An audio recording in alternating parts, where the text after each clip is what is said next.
The thing you've wanted to know all along: how to build self-esteem. Self-esteem is a word that's been bandied about, people not knowing exactly what it is. But traditionally, the word to have esteem about something, is what level of respect do you have about something. So let me ask you a question. What level of respect do you have for yourself, and what the different areas about yourself do you have respect on? So I want to revisit how you perceive self-esteem and how you can build it from that, and what it has to do with self-confidence, because those two are interlinked and intertwined, and they work together and they boost each other up, and I'll show you how that works. Now let me ask you a question. Would you have any respect for somebody who hasn't demonstrated the thing you have respect about? Put another way, would you respect someone's great acting skills, or a great actor or an actress? Would you respect their acting ability if they haven't demonstrated any acting? Would you have any respect for somebody's gymnastic ability if they haven't demonstrated any gymnastics? The obvious answer? No, for most of you. For most people, they recognize that the best respect you can give anyone is deserved respect, appropriate respect.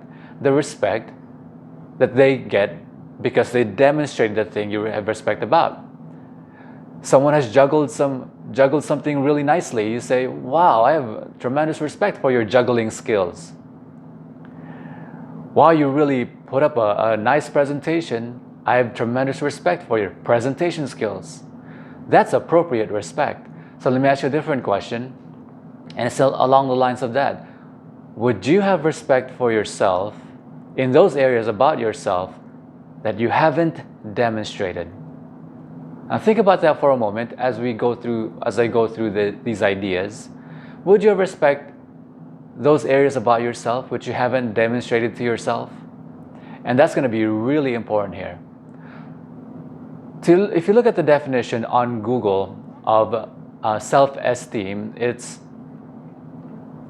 your confidence in your self-worth and your appearance and your beliefs. How you perceive yourself and your confidence in that. So now they've brought in the word confidence.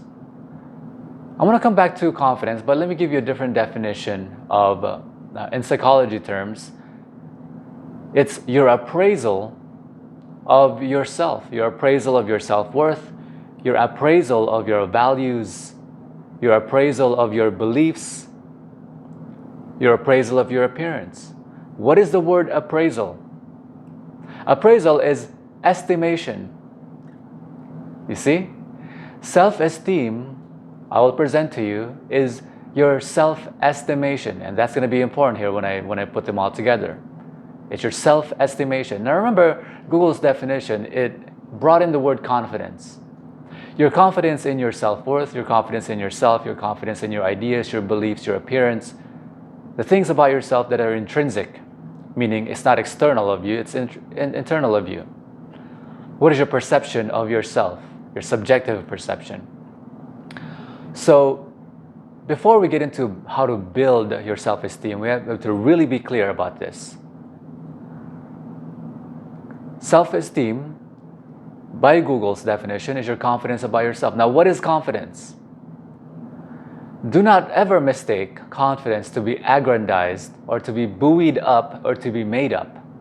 Remember the word confidence, and you will always remember this definition of confidence. Confidence is your certainty and your ability to rely upon something to be true. That is what you're confident about. Confidence is not aggrandized, it's not bolstered, it's not made up, it's not pretend.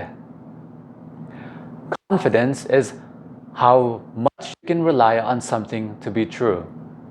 How confident are you that you can jump 6 feet? How confident are you? If you've never jumped 6 feet, then you don't have any confidence that you can jump 6 feet, unless now go and try, jump 6 feet, and you measure it and you jump, hey, I thought I could jump 6 feet, but I could only jump 4 feet. 6 feet is actually quite a length. And now, what you've done something really profound. You've adjusted your estimation about yourself to be appropriate.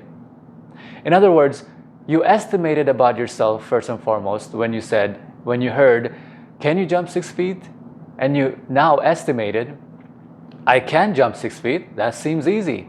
That's called self-estimation. Is it appropriate? We'll find out. Now, what you do is you see where your confidence lies. You don't have any confidence because you can't rely on something to be true until you've demonstrated it. Do you understand? We're going back to the very beginning of my introduction to this video. So you go and you jump 4 feet, and then you adjust your self-estimation, what you estimate about yourself, and you say, in the realm of jumping, I can only actually jump 4 feet. And if I try my very hardest on my very best day, I could probably jump 5 feet.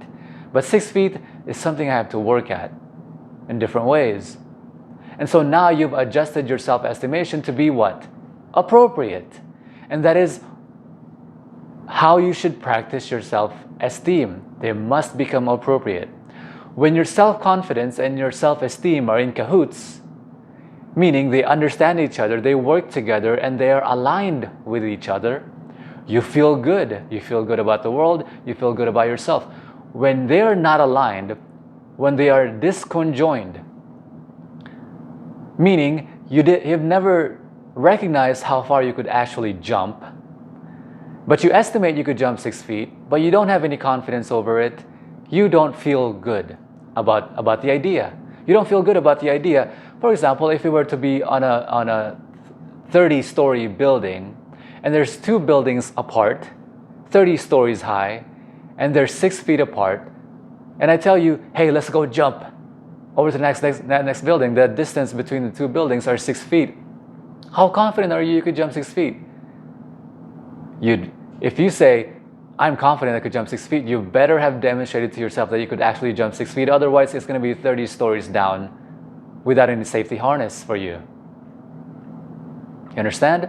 You could read all the books you like on riding bikes, but until you've ridden a bike, you haven't developed any confidence. All you've had is your self-esteem, your self-estimation. I can estimate I could ride a bike because I've read all the books on riding bikes, but I've never ridden it, so I don't know where my confidence lies. And then you ride a bike and you wobble about and you fall once and you say, okay, there's my confidence. I'm actually not as good as I thought.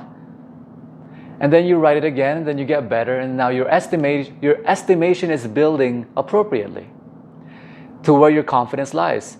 Your estimation, I can estimate if I do better, I could probably ride for 1 minute straight without falling. You estimate that, and then your confidence catches up to that.